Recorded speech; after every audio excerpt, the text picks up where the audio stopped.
Primera palabra de Jesús en la cruz. Tras haber crucificado a los dos ladrones y repartirse los vestidos de Jesús, los verdugos, lanzando nuevas maldiciones contra nuestro Señor, recogieron sus herramientas y se retiraron. Los fariseos pasaron a caballo, delante de Jesús, llenándolo de injurias y se fueron también. Los 100 soldados romanos fueron relevados por otros 50. Estos eran conducidos por Abenadar, árabe de nacimiento, bautizado después con el nombre de Ctesifón. El segundo jefe, que se llamaba Casio y recibió después el nombre de Longino, llevaba con frecuencia los mensajes de Pilatos. Acudieron también 12 fariseos, 12 saduceos, 12 escribas y algunos ancianos, entre ellos, los que habían pedido inútilmente a Pilatos que cambiase la inscripción de la tabla de la cruz. Su rabia se había incrementado con la negativa del gobernador. Dieron la vuelta al llano a caballo, e hicieron apartar a la Santísima Virgen, que Juan acompañó junto a las otras mujeres. Cuando pasaron delante de Jesús, menearon desdeñosamente la cabeza, diciendo: Tú, que ibas a destruir el templo y levantarlo de nuevo en 3 días, tú, que has salvado a otros, según dicen, no puedes salvarte a ti mismo. Si eres el Hijo de Dios, el Cristo, baja de la cruz. Los soldados se unieron a las burlas. Sí, si es el Rey de Israel, que baje de la cruz y también nosotros creeremos en él. Jesús parecía a punto de expirar, perdía el conocimiento. Viéndolo así, Gesmas, el ladrón de la izquierda, dijo: el demonio que lo poseía le ha abandonado. Un soldado puso en la punta de un palo una esponja empapada en vinagre, y la acercó a los labios de Jesús, que pareció beber el líquido. El soldado le decía: si eres el rey de los judíos, sálvate, baja de la cruz. Todo esto pasaba mientras la primera tropa era relevada por la de Abenadar. En ese momento, Jesús levantó un poco la cabeza y dijo: Padre mío, perdónales, pues no saben lo que hacen. Gesmas le gritó: Tú, si eres el Cristo, sálvate y sálvanos. Dimas, el buen ladrón, se sintió conmovido al oír que Jesús rogaba por sus enemigos. Cuando María oyó la voz de su hijo, nada pudo contenerla. Se precipitó hacia la cruz con Juan, Salomé y María de Cleofás. El centurión no las rechazó. Dimas, el buen ladrón, obtuvo en este momento, por la oración de Jesús, una iluminación interior. Reconoció que Jesús y su madre le habían curado en su niñez, y dijo en voz clara y fuerte: No podéis injuriarlo cuando está rogando por vosotros. No ha dicho una palabra, ha sufrido pacientemente todas vuestras vejaciones. Es un profeta, es nuestro Rey, es verdaderamente el Hijo de Dios. Al oír esta reprensión, de boca de un miserable asesino, se elevó un gran tumulto en medio de los presentes, que cogieron piedras para tirárselas, pero el centurión Abenadar no lo permitió. Mientras tanto, la Santísima Virgen se sintió fortificada por la oración de Jesús, y Dimas dijo a su compañero, el cual continuaba injuriando a Jesús: No tienes temor de Dios, tú, que estás condenado al mismo suplicio. Nosotros lo merecemos justamente, recibimos el castigo por nuestros crímenes, pero este hombre no ha hecho ningún mal. Piensa en tu última hora, y conviértete. Estaba iluminado y tocado de la gracia divina, confesó sus culpas a Jesús, diciendo: Señor, si me condenas será con justicia, pero ten misericordia de mí. Jesús le dijo: Tus pecados te son perdonados. Y Dimas, con perfecta convicción, dio las gracias a Jesús por el inmenso don que le había concedido. Todo lo que acabo de contar sucedió entre las 12 y las 12:30, pocos minutos después de que la cruz fuera alzada. Y pronto, iba a haber un gran cambio en el alma de los espectadores, mientras el buen ladrón estaba hablando, a causa de los signos que empezaron a verse en la naturaleza. El sol se oscurece. Segunda y tercera palabras de Jesús en la cruz. Desde que Pilatos pronunció la sentencia, el cielo, hasta aquel momento despejado, había ido cubriéndose de nubes. Pero a la sexta hora, según el modo de contar de los judíos, que corresponde a las 12:30, el sol se apagó de repente. Yo vi cómo sucedió, pero no encuentro palabras para expresarlo. Primero fui transportada como fuera de la tierra. Desde allí, vi las divisiones del cielo y el camino de las estrellas, que se cruzaban de un modo maravilloso, y enseguida me hallé en Jerusalén. La luna apareció llena y pálida sobre el monte de los Olivos, y fue avanzando rápidamente hacia el sol. De repente, de la derecha del sol, vi aparecer un cuerpo oscuro, similar a una montaña, y que colocándose ante él, lo cubrió por completo. El centro de este cuerpo era de un naranja oscuro, y estaba rodeado de un círculo de fuego, semejante a un anillo de hierro candente. El cielo se volvió negro, y las estrellas aparecieron en él, despidiendo una luz ensangrentada. El terror general se apoderó de los hombres y de los animales. Los que injuriaban a Jesús, callaron. Muchas personas se daban golpes en el pecho, diciendo, que su sangre caiga sobre sus asesinos. Muchos, cerca y lejos, se arrodillaron pidiendo perdón, y Jesús, en medio de sus dolores, los miró compasivo. Cuando las tinieblas aumentaron, todos los más queridos amigos del Salvador, excepto María, se alejaron aterrorizados de la cruz. Dimas levantó la cabeza hacia Jesús, y con una humilde esperanza, le dijo: Señor, acuérdate de mí, cuando estés en tu reino.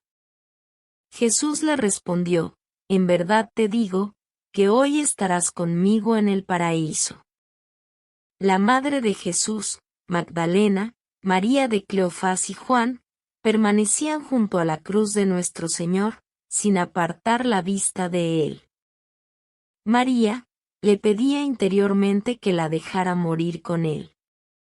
El Salvador la miró con una ternura inefable, y volviendo los ojos hacia Juan, dijo a María: Mujer, este es tu hijo. Después dijo a Juan: Esta es tu madre. Juan, al pie de la cruz del Redentor moribundo, abrazó, transido de dolor, a la madre de Jesús, que ahora era la suya. La Santísima Virgen se sintió tan ahogada de dolor, al oír estas últimas disposiciones de su hijo, que cayó sin conocimiento en brazos de las santas mujeres. La llevaron a alguna distancia de la cruz. Yo no sé si oí, realmente, estas palabras dichas por Jesús, a Juan y a su madre, o si solo en mi interior. Pero supe, que al darle nuestro Señor a Juan a la Santísima Virgen como madre, estaba entregándola también a todos nosotros, a todos los que creemos en él. Eran poco más o menos la 1:30, y fui transportada a la ciudad de Jerusalén, para ver lo que pasaba. La hallé llena de agitación y de inquietud. Las calles estaban oscurecidas por una niebla espesa, y los hombres andaban a tientas. Muchos estaban tendidos por el suelo, con la cabeza descubierta, gimiendo y dándose golpes en el pecho. Otros se subían a los tejados, miraban al cielo y se lamentaban, hasta los animales aullaban y se escondían. Las aves volaban bajo y caían al suelo muertas. Vi que Pilatos fue a visitar a Herodes. Estaban ambos muy agitados, y miraban a su alrededor, desde la misma terraza donde por la mañana, Pilatos había visto a Jesús entregado a los ultrajes del pueblo. Esto no es natural, decía Pilatos, es la cólera de los dioses, por la crueldad con que se ha tratado a Jesús. Después los vi ir al palacio atravesando la plaza. Caminaban deprisa y estaban rodeados de soldados. Pilatos no volvió los ojos del lado de Gábata, donde había condenado a Jesús. En la plaza no había nadie. Algunas personas entraban corriendo en sus casas, y se veía formarse grupos. Pilatos mandó llamar a su palacio a los judíos más ancianos, y les preguntó qué significaban aquellas tinieblas. Les dijo, muy asustado, que eran un presagio espantoso, que su Dios estaba irritado contra ellos, porque habían perseguido a muerte al Galileo, y que era en verdad su profeta y su rey. Repitió que él se había lavado las manos, y que era inocente de esta muerte. Pero los ancianos persistieron en su dureza de corazón, y atribuyeron todo lo que pasaba a causas que no tenían nada de sobrenatural, y ni siquiera así se convirtieron. Sin embargo, mucha gente, y entre ellos todos los soldados, que en el prendimiento de Jesús en el huerto de los olivos, habían caído fulminados por el ataque, se convirtieron. La multitud se iba agrupando delante de la casa de Pilatos. Y en el mismo sitio en que por la mañana habían gritado, «Mátalo, crucifícalo», ahora gritaban, «Muera el juez inicuo, que la sangre del inocente caiga sobre sus verdugos». Pilatos estaba muy asustado, mandó reforzar la guardia, e intentó hacer recaer toda la culpa sobre los judíos. El terror y la angustia llegaban a su colmo en el templo. Estaban a punto de sacrificar el Cordero Pascual, cuando las tinieblas se abatieron de repente sobre ellos. La agitación y el espanto les hacía dar alaridos. Los sacerdotes se esforzaron por mantener el orden y la tranquilidad, encendieron todas las lámparas, pero el desorden aumentaba cada vez más. Yo vi a Anás, aterrorizado, correr de un rincón a otro para esconderse. La oscuridad iba en aumento. Sobre el Gólgota, las tinieblas produjeron una terrible consternación. Cuando el sol empezó a ocultarse, los gritos, las imprecaciones, la actividad de los hombres ocupados en levantar las cruces, cesaron. Los lamentos de los dos ladrones, los insultos de los fariseos, las idas y venidas de los soldados, la marcha tumultuosa de los verdugos borrachos, habían ido disminuyendo. Pero a medida que las tinieblas se hacían más densas, los presentes estaban más sobrecogidos y se alejaban más de la cruz. Fue entonces, cuando Jesús dijo sus palabras a su madre y a Juan, y María fue llevada desmayada a cierta distancia. Tras eso, hubo un instante de silencio solemne. Algunos miraban al cielo, la conciencia de otros se despertaba, y volvían los ojos hacia la cruz llenos de arrepentimiento, y se daban golpes de pecho. Los que tenían estos sentimientos se juntaron. Los fariseos, aunque tan aterrorizados como los demás, intentaban explicarlo todo con razones naturales, pero cada vez iban hablando más bajo y acabaron por callarse. El disco del sol era de un naranja oscuro, como las montañas miradas a la claridad de la luna. Estaba rodeado de un círculo de fuego, y las estrellas brillaban con una luz ensangrentada. Los pájaros caían al suelo, muertos de terror.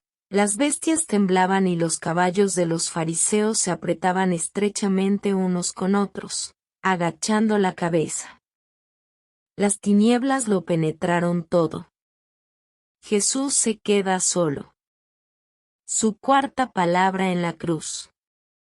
El silencio reinaba en torno a la cruz. Todo el mundo se había alejado. El Salvador había quedado sumido en un profundo abandono. Volviéndose a su Padre Celestial, le pedía con amor por sus enemigos. Ofrecía el cáliz de su sacrificio por su redención. Yo vi a mi esposo sufrir como un hombre afligido lleno de angustia, abandonado de toda consolación divina y humana, y obligado, sin ayuda ni esperanza, a atravesar solo la tormenta de la tribulación. Sus sufrimientos eran inexpresables, y por ellos, nos fue concedida la fuerza de resistir a los mayores terrores del abandono. Cuando todos los afectos que nos unen a este mundo y esta vida terrestre, se rompen, y al mismo tiempo, el sentimiento de la ira nos obnubila. Nosotros no podríamos salir victoriosos de esta prueba, de no ser uniendo por medio de la gracia divina. Desde el sacrificio de Jesús, ya no hay para los cristianos ni soledad, ni abandono, ni desesperación ante la cercanía de la muerte. Pues Jesús, que es la luz, el camino y la verdad, ha ido por delante de nosotros por ese tenebroso camino, llenándolo de bendiciones. Ha plantado en él su cruz, para desvanecer nuestros espantos. Jesús, abandonado, pobre y desnudo, se ofreció a sí mismo por nosotros. Convirtió su abandono en un rico tesoro, ofreció su vida, sus fatigas, su amor, sus padecimientos y el doloroso sentimiento de nuestra ingratitud. Rezó delante de Dios por todos los pecadores. No olvidó a nadie, a todos acompañó en su abandono, rogó también por los heréticos. Hacia las 3, Jesús lanzó un grito, Elí, Elí, lama sabachthani, que significa, Dios mío, ¿por qué me has abandonado? El grito de nuestro Señor interrumpió el profundo silencio que reinaba alrededor de la cruz. Los fariseos se volvieron hacia él y uno dijo, llama a Elías. Otro, veremos si Elías vendrá a socorrerlo. Cuando María oyó la voz de su divino Hijo, nada pudo detenerla. Se acercó otra vez al pie de la cruz, con Juan, María de Cleofás, Magdalena y Salomé. Mientras el pueblo temblaba y gemía, un grupo de 30 notables de Judea y de los contornos de Jopa, pasaban por allí en dirección a la fiesta. Cuando vieron a Jesús en la cruz, y los signos amenazadores de la naturaleza, exclamaron llenos de horror, maldita sea esta ciudad. Si el templo de Dios no estuviera en ella, merecería ser quemada por haber atraído sobre sí tanta iniquidad. Estas palabras causaron una gran impresión en la gente. Hubo una explosión de murmullos y de gemidos, y todos los que tenían los mismos sentimientos se reunían. Los allí presentes se dividieron en 2 partidos. Los unos lloraban, los otros pronunciaban injurias e imprecaciones. Sin embargo, los fariseos hablaban en tono menos arrogante, y temiendo una insurrección popular, se pusieron de acuerdo con el centurión Abenadar. Dieron órdenes para cerrar la puerta más cercana de la ciudad, e impedir que nadie entrara o saliera.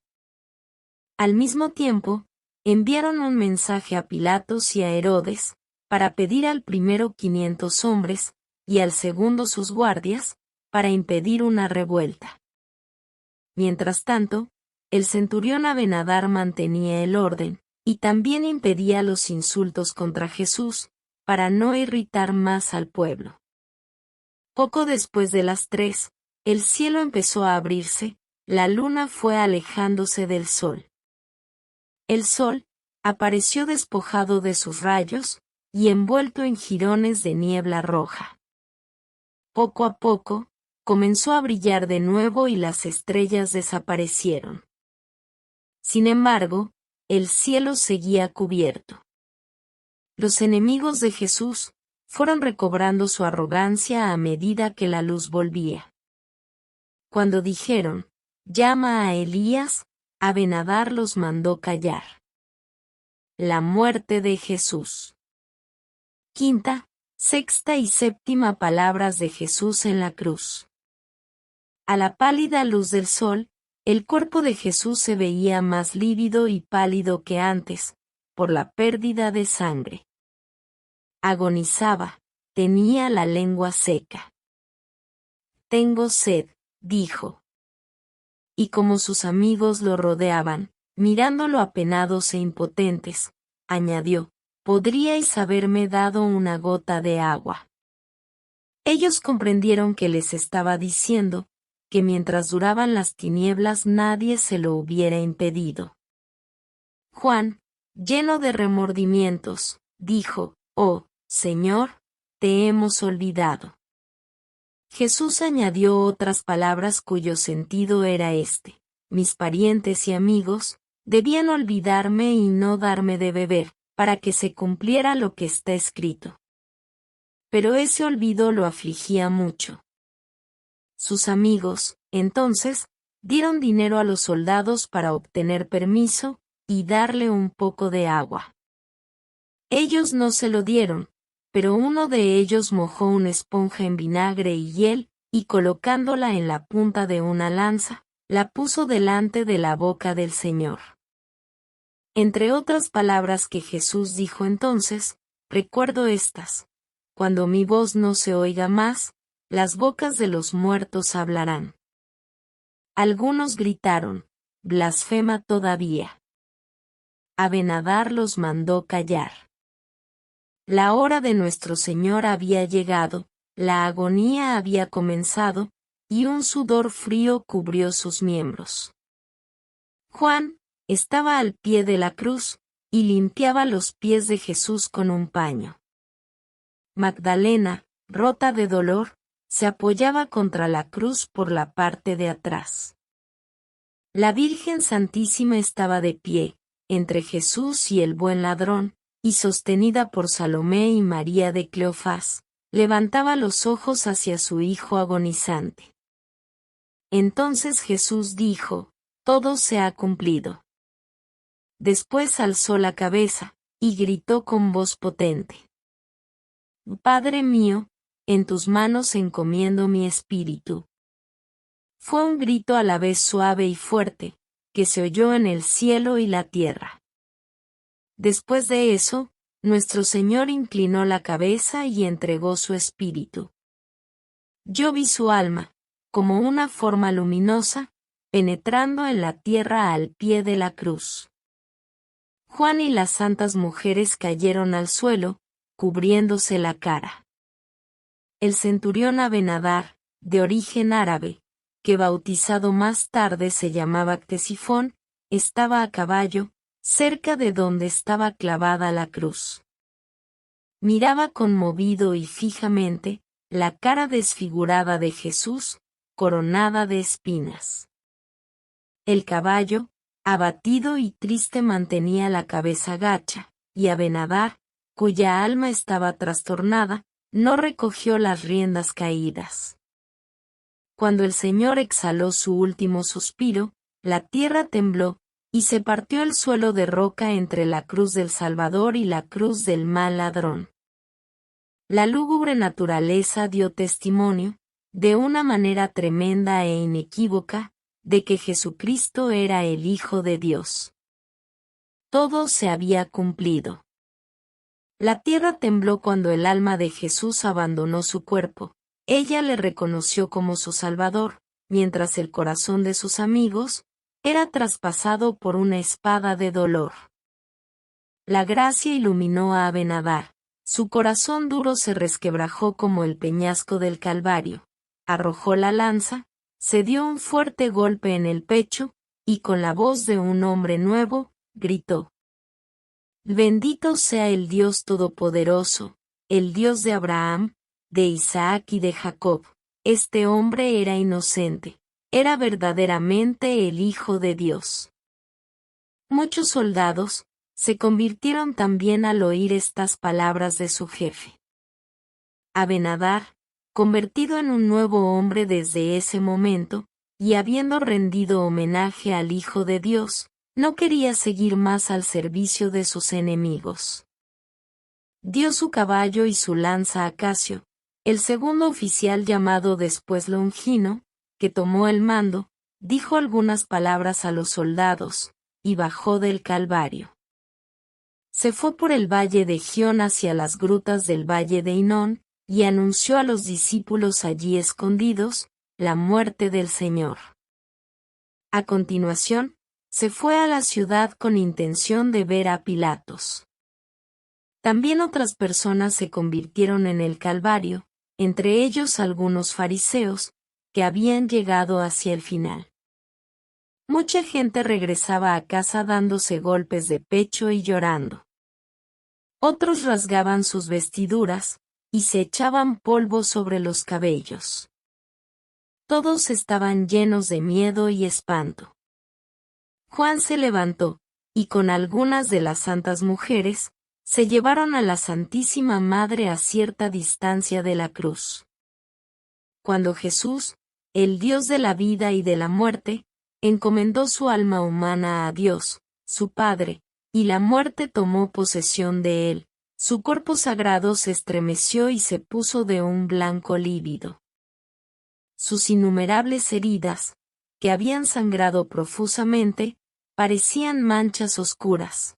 Sus mejillas se hundieron, su nariz se afiló, y sus ojos, anegados en sangre, se abrieron a medias. Levantó un instante la pesada cabeza coronada de espinas, por última vez, y la dejó caer de nuevo con dolores de agonía. Sus agrietados y lívidos labios entreabiertos mostraban su ensangrentada e hinchada lengua. Sus manos, que hasta el momento de la muerte habían estado contraídas por los clavos, se abrieron y volvieron a su postura natural, al igual que los brazos. Todo él se aflojó, y todo el peso de su cuerpo cayó sobre los pies, sus rodillas se doblaron, y lo mismo que sus pies, giraron un poco hacia un lado. ¿Con qué palabras podría expresar la profundísima pena de María al ver a su hijo muerto? Su vista se oscureció, el color lívido de la muerte la cubría, sus pies temblaban, sus oídos no oían. Ella cayó al suelo, mientras Magdalena, Juan y los otros, se desplomaban también, y con la cara tapada, se abandonaban a su indecible dolor. Cuando fueron a ayudar a la más dulce y triste de todas las madres, ella vio aquel cuerpo, concebido sin mancha por el Espíritu Santo, carne de su carne, hueso de sus huesos, corazón de su corazón. Vio la obra sagrada de sus entrañas, formado por obra divina, en ese cuerpo que colgaba de una cruz, entre dos ladrones. Crucificado, deshonrado, maltratado, condenado por todos aquellos a quienes había venido a la tierra a redimir. Bien se la podía llamar, en aquellos momentos, la reina de los mártires. Eran poco más de las 3, cuando Jesús expiró. La luz del sol era todavía débil, y estaba velada por una bruma rojiza. El aire se hizo sofocante y bochornoso mientras duró el temblor de la tierra, más después, refrescó sensiblemente. Cuando se produjo el temblor de tierra, los fariseos estaban muy alarmados, pero después se recobraron. Algunos se acercaron a la grieta que se había abierto en el peñasco del Calvario, tiraron piedras, y querían medir su profundidad con cuerdas, pero al no haber podido llegar al fondo, se quedaron pensativos. Advirtieron con inquietud los gemidos del pueblo, sus signos de arrepentimiento, y se alejaron. Muchos de los presentes se habían verdaderamente convertido, y muchos de ellos regresaron a Jerusalén, llenos de temor. Los soldados romanos montaron guardia en las puertas de la ciudad y otros lugares principales, para prevenir una posible insurrección. Casio se quedó en el Calvario con 50 soldados. Los amigos de Jesús rodeaban la cruz, contemplaban a nuestro Señor y lloraban. Algunas de las santas mujeres se marcharon a sus casas, y todo quedó silencioso y sumido en la pena. Desde lejos, en el valle y sobre las alturas opuestas, se veían acá y allá algunos discípulos, que miraban la cruz con una curiosidad inquieta, y desaparecían, si se les acercaba a alguien.